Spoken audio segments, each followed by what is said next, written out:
Hey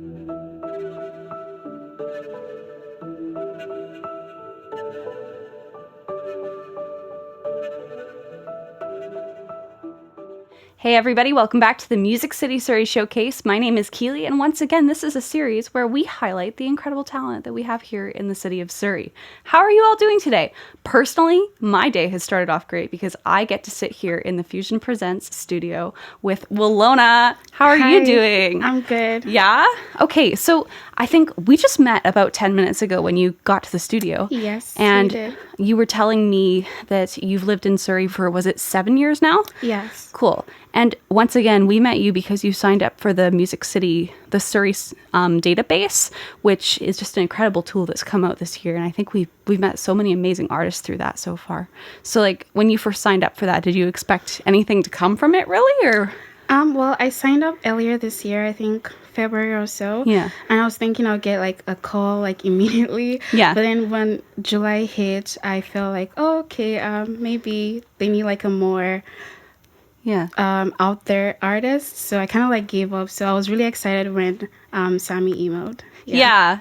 I'm honestly so grateful that we have this tool too, because I felt like there wasn't really a clear-cut solution to find artists in Surrey specifically until now. So I'm really grateful to the city for coming up with something like that. Me too. Yeah. So like I said, we just met. So I really want to hear more about kind of your history and how you first started out in music and how you like have changed, I guess, and grown as an artist from when you started to where you are now. So I first started singing when I was like 4-ish, around that age. I've been in the choir like for most part of my life, back in Nigeria before I moved here. So yeah, I kind of like found my music, my love for music around that age, around that time. And during high school was when I started like songwriting, because it was just kind of like a way for me to like get through everything happening.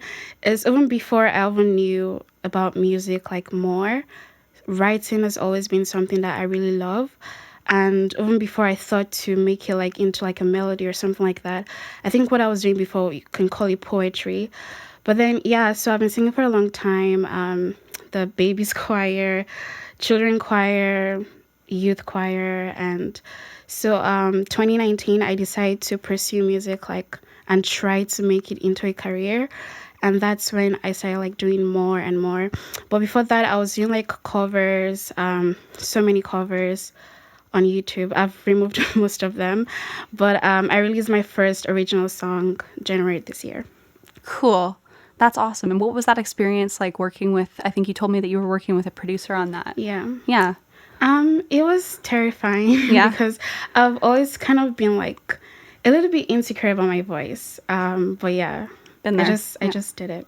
So was it good to work with someone else then, I guess, who had experience working with other artists? Did that help you kind of build up your confidence in releasing? A little. Yeah. Yeah. So how did that session go? Was it mostly, did you bring something that was fully written? Did you and the producer kind of work on it a bit more together? I already had the song fully written. Yeah. I don't have an instrument that I play really well. Yeah. So when I write songs, it's off an instrument. Like I just like sing into like my phone, the vocal recording part of the phone, and just like make it into whatever I want and give it to the producer, and they make like a beat for it. Mm-hmm. So yeah, I already had like a full written song that I gave to him, and he made a beat for it, and it was remotely actually. So cool. Yeah, because I have my own mic and everything set up at home. Yeah. And then when I recorded, I sent it to him, and then he like back and forth. Yeah, basically. That's a fun way to do it. I always love hearing about other people's processes too for songwriting, because for me personally, it's like I can't hear a melody without having chords underneath it first. Like I feel like it would be hard for me to be able to write the music if I wrote the words first. But then there's so many other people who do the exact opposite, and that's how they write. So it's so cool how different we all are and how we all come out with different ways of doing things, and it all still sounds amazing. Yeah, I'm trying to perfect an instrument like the piano. Yeah. But I feel like even when I learned that, I don't know if I'll be able to like write a song on the keys, because I've gotten so used to writing songs like before an instrument. Yeah. So yeah. It's always a learning experience, and your growth as an artist is all like that's an awesome way to continue to develop your craft too, is by including instrumentation in there for sure. Yeah. So it was back in this year that you'd released that first single, but I noticed you had some other stuff on Spotify too. Is it just covers you'd released in the meantime, or? Yeah. Actually, I had about 8 covers on Spotify. Yeah. But I deleted a lot and left only 2. Yeah. Outside my original. So the other 2 are covers. Yeah. Yeah. So what would you say that some changes you noticed from the first thing that you released on Spotify in 2019 versus this year, 2022? Have you noticed in changes in your artistry and changes in how you go about, releasing, promoting music, all that? Yes. In regards to like promoting, when I released my song not my song, the cover, Lead You to Love Me, originally by Selena Gomez in 2019, I kind of like just left it there. I didn't really do any promoting or TikTok or all that stuff. I just like left it there, and it did well on its own.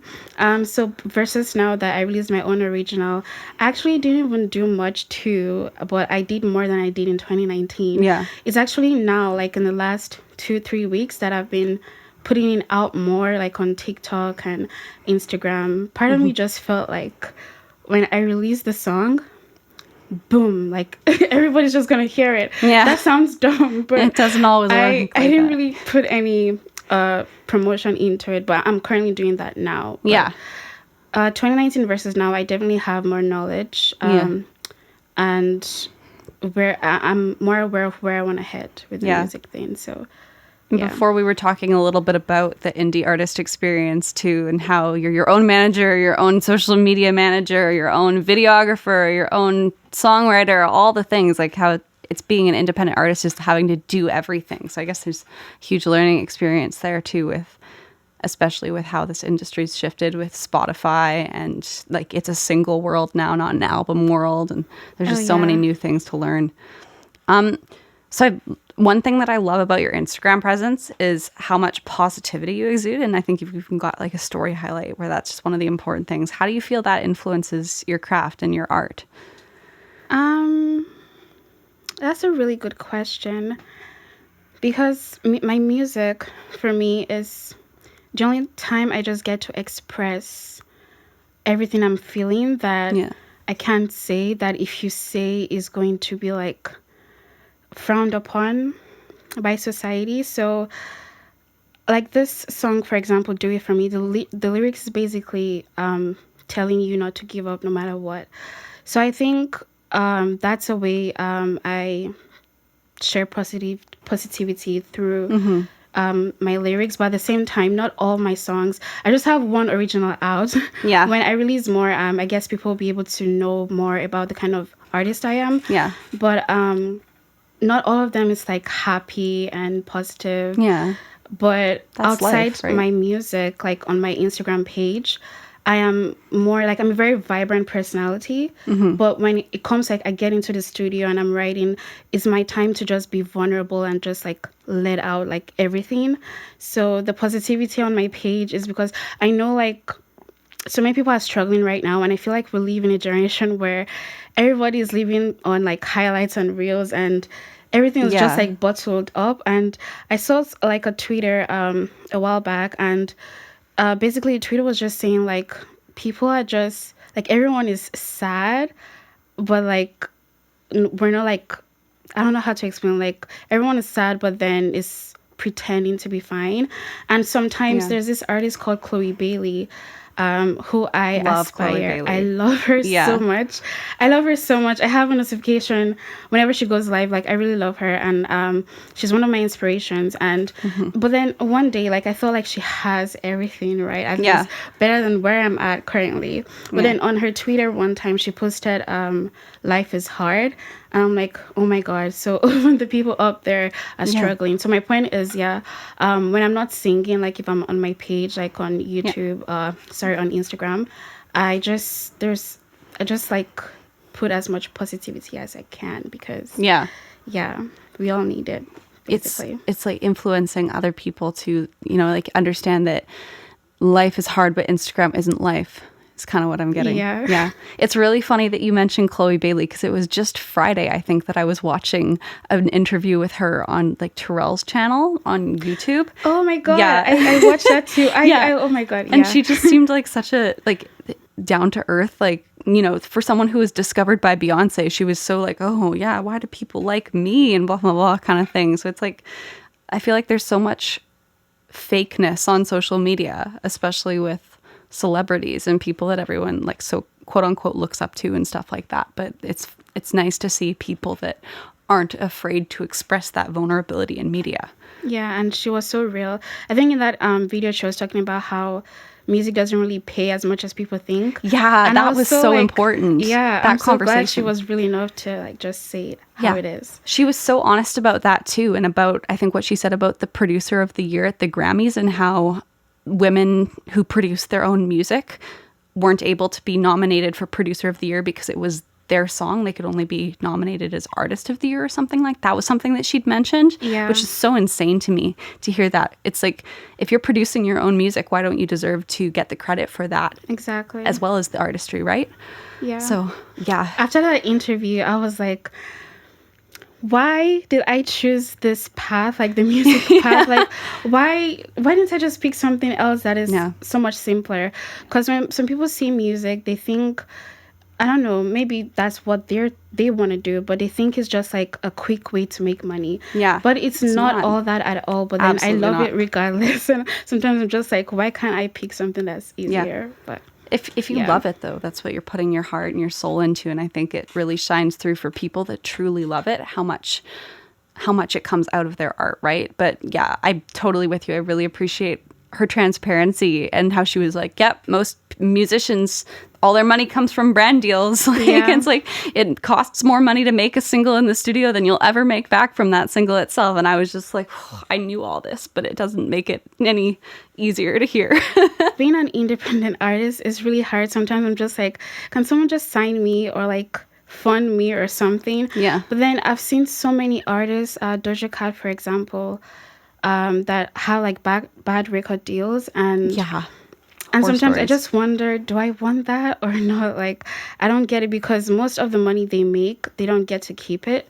Hence why artists don't make money. It's because it goes to the record label. So sometimes I'm just like, I guess it's pick your poison because being an indie artist is hard. Being a signed artist, I guess, is not like all rosy. Yeah, you don't necessarily see the money coming back because it's a loan, right? And you have to pay back the loan.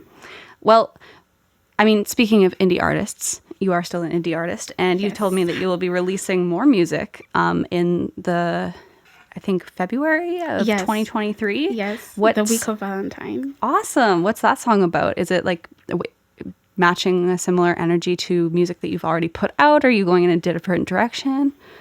I would say it's quite similar. Yeah. The title of the song is called When. Yeah. And I chose to put it in Valentine because obviously it's like love season, and it's just kind of talking about how kind of like love is in the air. Yeah. Everybody's like, either in a relationship, getting engaged or whatever. Yeah. Like, when is going to be my turn? Yeah. That's kind of like what it's about. Yeah. That's such a brutally honest perspective on relationships too. Yeah. That a lot of people, I don't think, necessarily approach in songwriting. I think there's so many love songs and breakup songs out there, but there's not a lot of songs about what it's like to be single. Yeah. Especially in a culture, originally from Nigeria, like in that part of the world, even when you're 20, like, people want you to get married as soon as possible. Yeah. And when I came here, I'm insane. Like, I felt a bit relaxed because here is like, I'm 30, like, you're still trying to figure out what you want. Yeah. But then in my country, and my mom, being my mom, is always like on my back. And sometimes I'm feeling pressured, and I'm just like, yeah. Hence, the song just came like that. Awesome. Well, looking forward to that release in February. And where can people find you online? On TikTok, Instagram, and Twitter. And it's all at Wilona Joy. Yeah. And then just one more question for you is, what's a piece of advice that you would give to somebody who's just looking to start out in music in this day and age? I would say do it because you love it. Yeah. And be patient because it's gonna take so much time. Yeah. Yeah. When I released my first song, original, January this year, like I said, I kind of like, I don't know, I think I was in La La Land because I thought I would release it and bam, like I'll be getting shows like all over Vancouver. But then after like 3 months after January, it started to sink in that, okay, this is going to take time and it's real work, both apart from like mentally, also physically if you want to be performing live. And when I watch Chloe and I see how much she puts into it, we only see like the cherry on top actually, and it takes so much work. And so anyone that's just starting out, just know like it's going to be like a really long road. Yeah. And you got to love it because that's what is going to keep you going, and be patient. That's so important for sure. Yeah. All right. Well, thanks so much for joining me today. And again, everyone, this is the Music City Surrey Showcase at the FP Studio. Wilona is going to sing one of her original songs for us coming up soon. And please like this video if you enjoyed our conversation, and subscribe to the channel, and we'll see you next time. I don't know what you will find if you keep going down this path. I know your life has been hard, but fighting everything won't bring them back. Everything you do collapse. Now you think what is out to get you. You feel stuck, so you relapse, 'cause you're desperate to find some relief.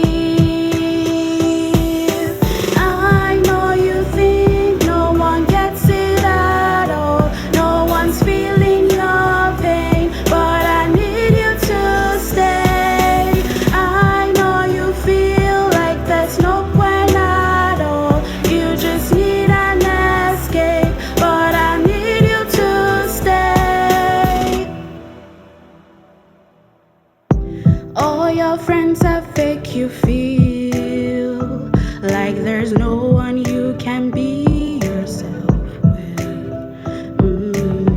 Your family's great, but they're soaked up in their own shit. They can't see you